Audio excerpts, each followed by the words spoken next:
न्यायपालिकेची सक्रियता नेहमी राहील, मात्र ती न्यायपालिकेचे ॲडव्हेंचरचं साधन आणि न्यायपालिकेचा दहशतवाद बनू नये.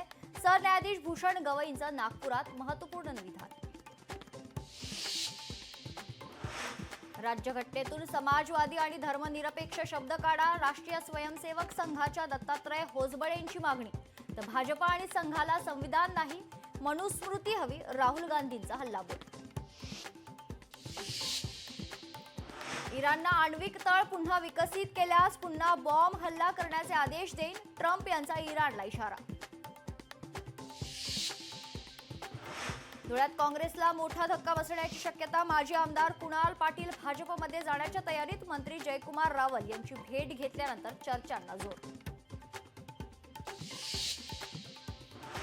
अमरावतीच्या अंजनगाव सुरजीतील शाळांची दुरावस्था.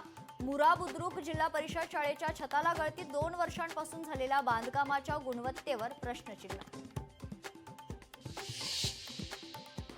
वसंत मोरेण विरोधात भारतीय विद्यापीठ पोलिसात गुन्हा. कात्रज कोंढवा रस्त्यावरील बसस्थानकावर काढलेला मोर्चा काढल्याप्रकरणी मोरेंसह 37 जणांविरोधात गुन्हा दाखल.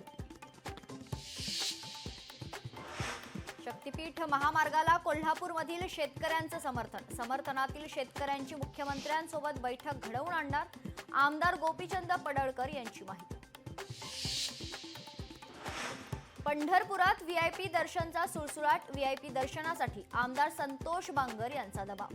आमदार संतोष बांगर यांचा मंदिर समितीवर दबाव. तर 21 कार्यकर्त्यांना दर्शन देण्यासाठी मंदिर समितीला पत्र. मुंबईतील समुद्राला आज देखील मोठी भरती. मागील सलग 5 दिवस समुद्राला मोठी भरती. आजही दुपारी 2:26 मोठी भरती. कोल्हापुरात काही दिवसांपासून पावसाची संततधार. पंचगंगा नदीच्या पाणी पातळीत घट. रुंदवाडा शिरढोण पूल वाहतुकीसाठी खुला.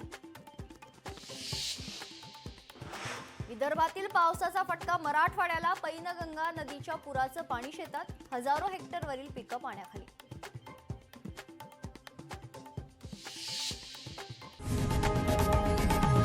लोकशाही मराठी ऐका, पहा, जागरूक रहा.